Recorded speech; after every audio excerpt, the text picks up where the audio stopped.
Sri Lanka match দিয়ে এবারের বিশ্বকাপ মিশন শুরু করবে বাংলাদেশ দল। আগামী ৮ জুন ভোরে অনুষ্ঠিত হবে ম্যাচটি। তার আগে তাসকিন আহমেদকে নিয়ে আসার কথা শুনিয়েছে বিসিবি। বিশ্বকাপের প্রথম ম্যাচ থেকেই পাওয়া যাবে ঢাকা এক্সপ্রেসকে।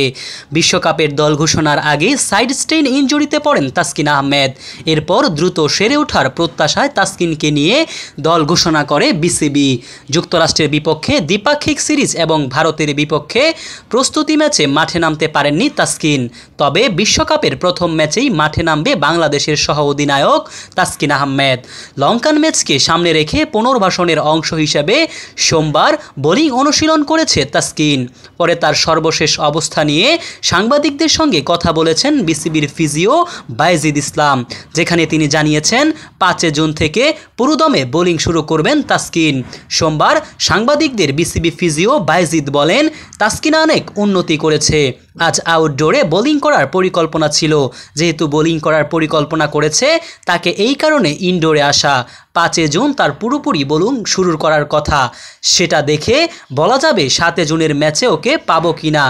এখন পর্যন্ত তার খুব ভালো অগ্রগতি।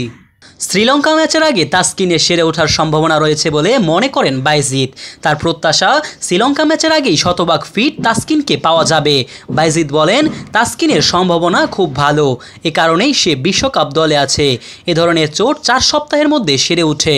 এ ধরনের চোটের পর শতভাগ ফিট বলা যায় না, তবে অনেক ভালো অবস্থায় থাকবে সে। আশা করি 7 জুনের মধ্যেই শতভাগ ফিট হয়ে যাবে।